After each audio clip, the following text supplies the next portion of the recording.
Assalamualaikum warahmatullahi wabarakatuh. Waalaikumsalam warahmatullahi wabarakatuh.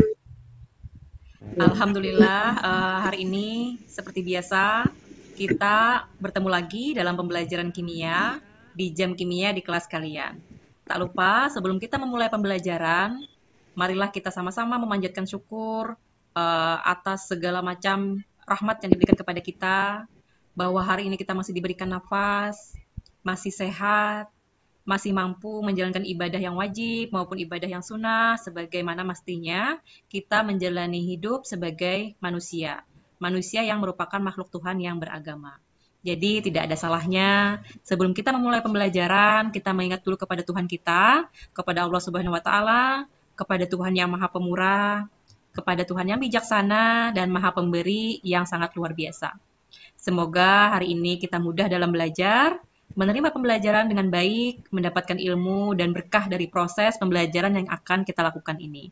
Baik, mempersilahkan kita untuk berdoa dulu sesuai dengan agama dan kepercayaan kita masing-masing sebelum kita melanjutkan pembelajaran pada hari ini. Berdoa dimulai.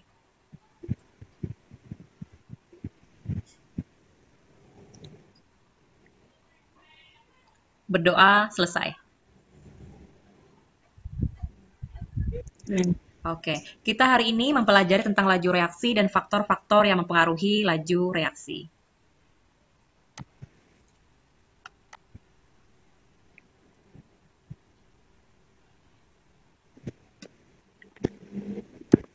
Di mana kompetensi dasar yang harus kita capai saat ini adalah untuk menentukan order reaksi dan tetapan laju reaksi berdasarkan data hasil percobaan. Dan nantinya setelah kita belajar ini, kalian diharapkan untuk mampu merancang, melakukan, dan menyimpulkan serta menyajikan hasil percobaan faktor-faktor yang mempengaruhi laju reaksi dan order reaksi.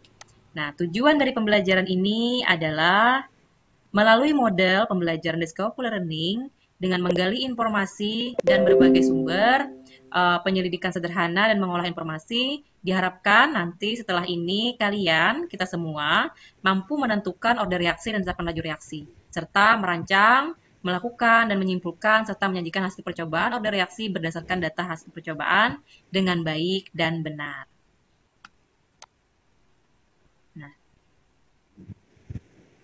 Sebagai pendahuluan, tentunya kita sudah sama-sama memanjatkan syukur kepada Tuhan Yang Maha Esa, mengingat Tuhan dengan berdoa dengan hal yang baik-baik yang sudah kita lakukan di awal pembelajaran tadi.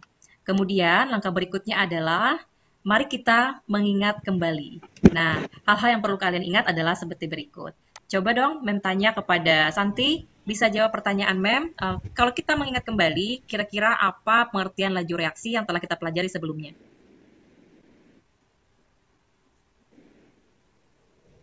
Nanti jawab, Mem. Siap, langsung jawab. Laju reaksi adalah perubahan konsentrasi reaktan atau produk persatuan waktu, Mem. Iya, mantap. Bagus ya. Ternyata Santi masih ingat apa dari pengertian laju reaksi yang kita pelajari sebelumnya. Kemudian bisa bantu Mem, Risti mungkin, apa yang dimaksud dengan teori tumbukan? Yes, Mem. Teori tumbukan menjelaskan bagaimana reaksi kimia terjadi dan bagaimana laju reaksi berbeda bagi reaksi yang berbeda pula. Oke, benar kan, Mem? Siap, betul. Tidak salah ya, benar aja itu. Nah, kemudian kalau kita ingat-ingat kembali, apa sih salah satu contoh laju reaksi yang ada pada kehidupan kita sehari-hari? Nah, mungkin ada yang ingat, ada yang tahu? Oke, kalau tidak ingat nanti kita teruskan karena ini berkaitan dengan apa yang akan kita lakukan hari ini. Nah, jadi yang kita lakukan hari ini untuk mengetahui apa saja faktor-faktor yang mempengaruhi laju reaksi. Jadi kita akan melakukan atau kita akan memperdalam, mempelajari lagi tentang kira-kira apa aja sih faktor-faktor yang mempengaruhi laju reaksi. Kemudian bisa tidak kita membuktikan adanya laju reaksi secara nyata. Nah, kalau memberikan contoh sekilas, apa sih contoh nyata yang bisa kita buktikan bahwa ternyata laju reaksi itu ada? Contohnya adalah paling sederhana ketika kita membakar kayu. Nah, kalau kita membakar kayu, jika kayunya masih dalam bentuk batangan besar, maka akan cepat habis, akan lambat habis dibandingkan dengan kayu yang sudah dipotong kecil-kecil. Nah, jadi kalau kita bandingkan itu adalah salah satu membuktikan adanya laju reaksi secara nyata. Ketika kita membakar kayu tadi, menurut kalian mana yang lebih cepat? Antara kayu dengan masih dalam bentuk batangan atau yang sudah dipotong kecil-kecil? Yang cepat habis ketika dibakar. Di kecil-kecil, Oh iya, yang kecil-kecil ya. Soalnya kalau yang besar, dia kan otomatis luas permukaannya berpengaruh. Nah, apa itu luas permukaan? Antara batang yang besar dengan potongan kayu kecil-kecil, mana yang lebih besar luas permukaannya? Nah, nanti akan kalian pelajari hari ini. Jadi, itu adalah target kalian hari ini untuk belajar tentang apa sih faktor yang pengaruh laju reaksi, kemudian bisa nggak kita membuktikan apa aja faktor-faktor laju reaksi secara nyata gitu.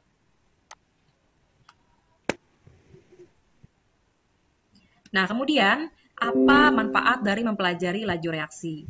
Dengan mempelajari laju reaksi, kita dapat mengetahui bahwa reaksi itu dapat berlangsung dipengaruhi oleh beberapa faktor. Misalnya saja luas permukaan. Nah, luas permukaan tadi adalah contohnya yang seperti Mem sebutkan tadi, yaitu membakar kayu. Nah, jika kita mengetahui bahwa luas permukaan itu mempengaruhi laju reaksi, pasti kita akan melakukan hal-hal yang bagaimana caranya supaya laju reaksi bisa tercapai dengan cepat.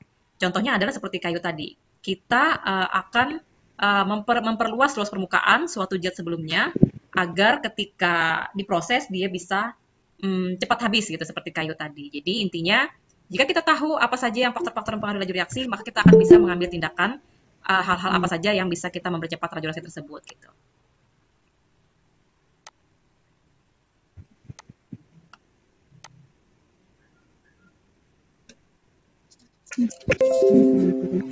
Nah, baik, itu tadi pembuka dari Mem ya. Nah, kali ini Mem akan membagikan LKPD atau lembar kerja peserta didik yang seperti biasa kalian akan mendapatkannya dalam grup WA kita, dalam grup chat kita ya.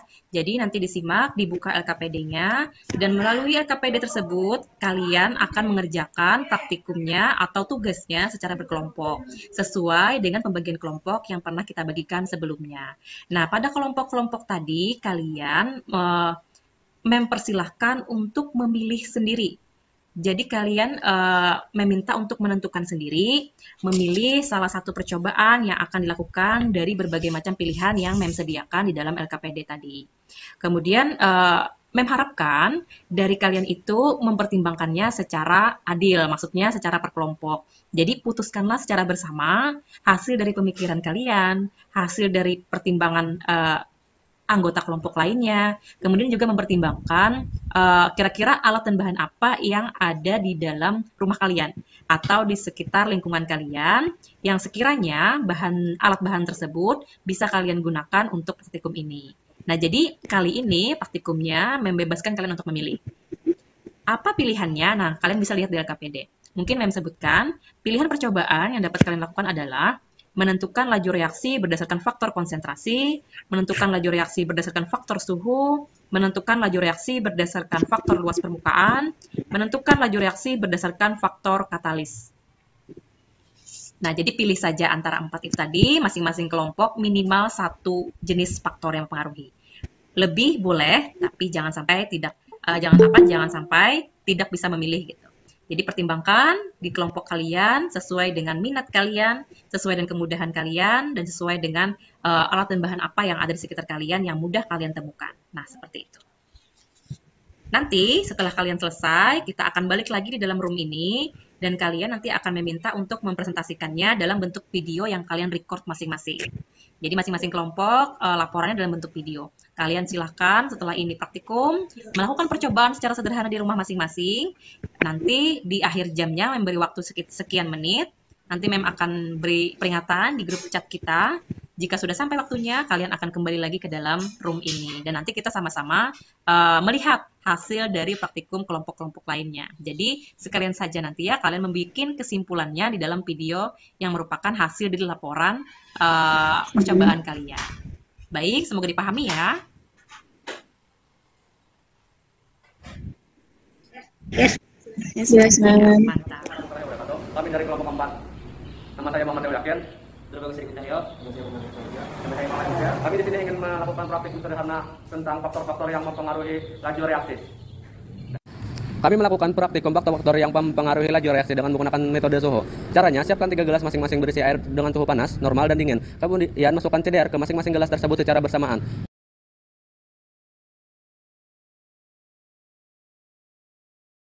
Yang dibutuhkan adalah cangkang telur, cuka, sendok, stopwatch, air, dan 2 gelas aqua. Yang pertama, tuang 2 sendok cuka ke dalam masing-masing gelas. Kemudian, tuang air dan sesuaikan dengan masing-masing gelas. Lalu, masukkan cangkang telur yang remuk pada gelas 1, dan masukkan cangkang telur setengah remuk pada gelas kedua. Kemudian, hidupkan stopwatch dengan durasi 5 menit, lalu lihat perbandingannya. Sebelum memulai praktikum, saya akan menjelaskan terlebih dahulu apa itu laju reaksi dan tujuan kami melakukan praktikum. Laju reaksi adalah perubahan konsentrasi reaktan atau produk kesatuan waktu. Tujuan kami melakukan praktikum yaitu: yang pertama, mengetahui pengaruh konsentrasi dan suhu dalam laju reaksi. Yang kedua, menentukan konstanta laju reaksi. Dan yang ketiga, mengetahui pengaruh konsentrasi terhadap laju reaksi. Faktor-faktor yang mempengaruhi laju reaksi ada 4, yaitu luas permukaan, konsentrasi, suhu, dan katalis. Nah, luar biasa ya, sudah sampai waktunya untuk kita masuk ke bagian penutup pada pembelajaran kita hari ini.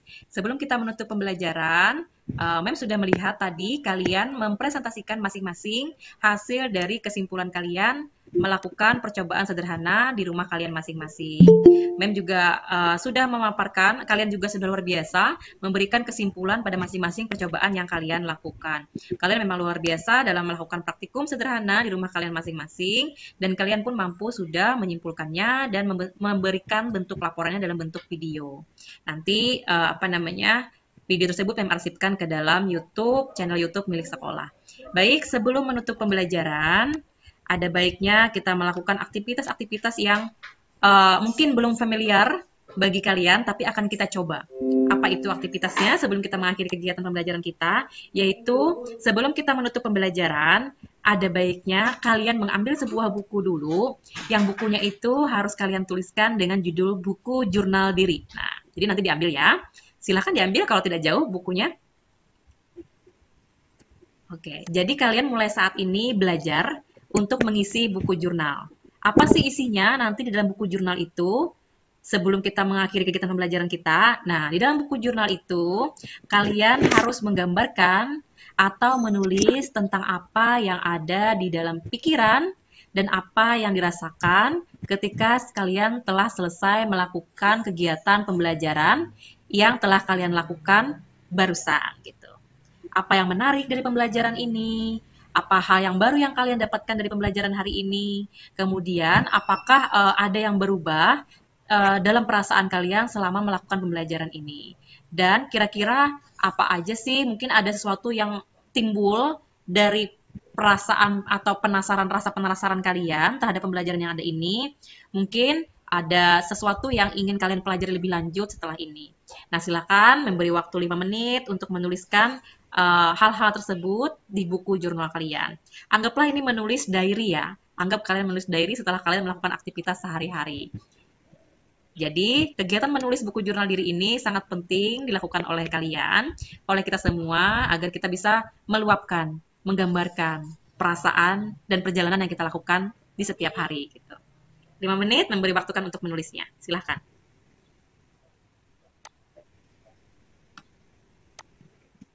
Yes, ma'am.